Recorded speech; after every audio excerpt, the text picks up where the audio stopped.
the simple fact like being down 3-0. Your playoff life is on the floor. This is abject frustration. We still got life, and that's all you can ask for, and we got to be much better on Monday. LeBron James, obviously, he's facing elimination, but we know what he does in these moments. Lakers take a 4-point lead to the fourth quarter. 12 seconds. It's off to Reeves. Rebound, touchdown to inside. I left everything I could out on the floor. We fell a little short. And the Lakers' season is over.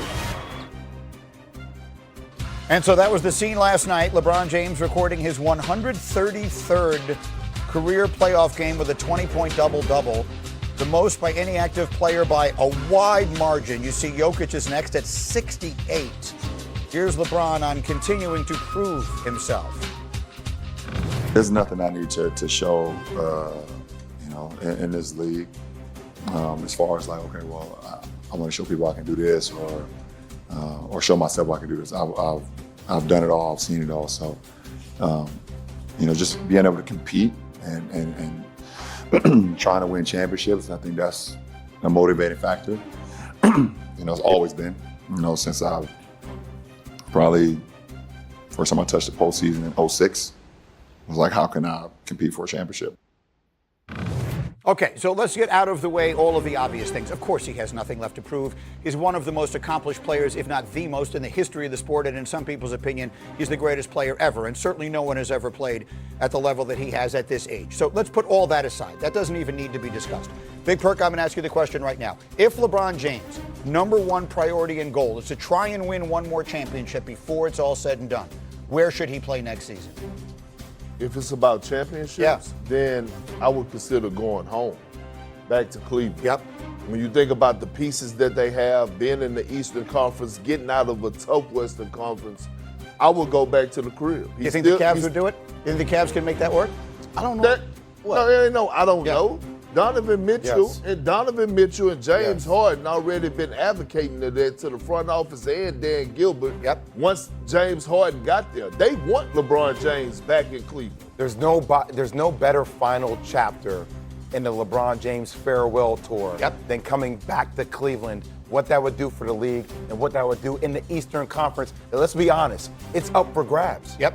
There's no dominant team in the Eastern Conference. The Knicks are playing well right now. They probably get out this year, considering what's going to happen with Cleveland and Detroit. But that's the move. You like it? I mean, is it realistic? Could you see it happening? Yeah, you could see it happening, but I'm not sure if the Cavs have, this is dollars and cents too, y'all. This is not just slot LeBron in and like it was 2014 and then you get to the finals, even though their roster is clearly much better than what it was then. You got to have the cap space to figure that stuff out. And LeBron has to be willing to take a pretty significant pay cut to fit in there. I guarantee you he would take Jared Allen money. So, and I'm pretty sure that Luka would love a lob threat like Jared Allen. If the Lakers don't want LeBron James and you're looking for a big, because obviously DeAndre Ayton shouldn't be back, right? What he displayed. And what made Luka so great in Dallas, he constantly had a lob threat. So if you could package up in some kind of way, I don't know how signing trades do. I'm not that type of insider. Damn, I get up here and talk my noise and watch the game, okay?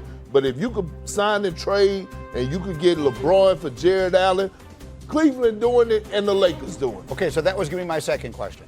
The Lakers now get their chance to build in earnest around Luka Doncic. That's their plan. That's the horse they've hitched their wagon to, and that's where they're going to go. What do they need to do? What do they need to do this offseason, regardless of whether LeBron is there or not? What do they need to do to have a chance to be playing at this time and deeper than this next year? They need to go find them a Robin, because Austin Reeves ain't it. Now, isn't it? Ain't it? Got it. He's not it, and he got exposed this postseason. Do you know that it was his first time this postseason that he scored over 25 points in his postseason career? That's saying a lot. And the Thunder, Jay, they was tasting him. Barbecue chicken. They was tasting him this series. A.J. Mitchell was looking for him, cooking him. I think at one possession, man. I think at one point it was like 58 possessions he was scored on throughout these last, and it might be more. Your two, Luka's already a defensive liability. Right. You can't have two. You cannot have two. I think you have to construct the roster the way it was built in Dallas, where you have 3-and-D guys, you have lob threats at the rim. But can you go find that Kyrie?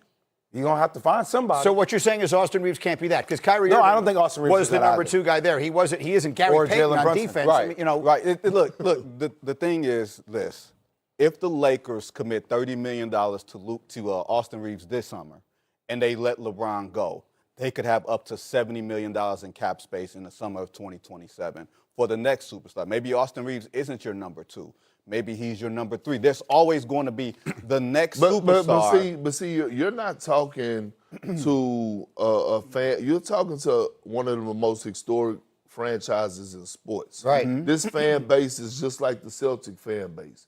It's about championships. They're not trying to hear about what could happen the previous year. No, they want to know what's going to happen. Wait, hold on, Perk. Last I checked, they rolled out the final years of Kobe Bryant. They rolled out a couple years after that, and then LeBron landed in their lap. They had years in the wilderness, did they not? That doesn't mean that they were happy. That's what I'm explaining. They have to you. Luka Doncic. It's not like they have nobody. I hear you, but you know how it is when you're in New York, you're in L.A., or you're in Boston. I don't even want to know why New York is in that conversation. Well, no, I'm just saying, if you know what, for this, if you have a superstar like Luka that's top 5 in the game, how long does that window last? I have you an got to idea go for for it you. each and every year. I have an idea for all of you.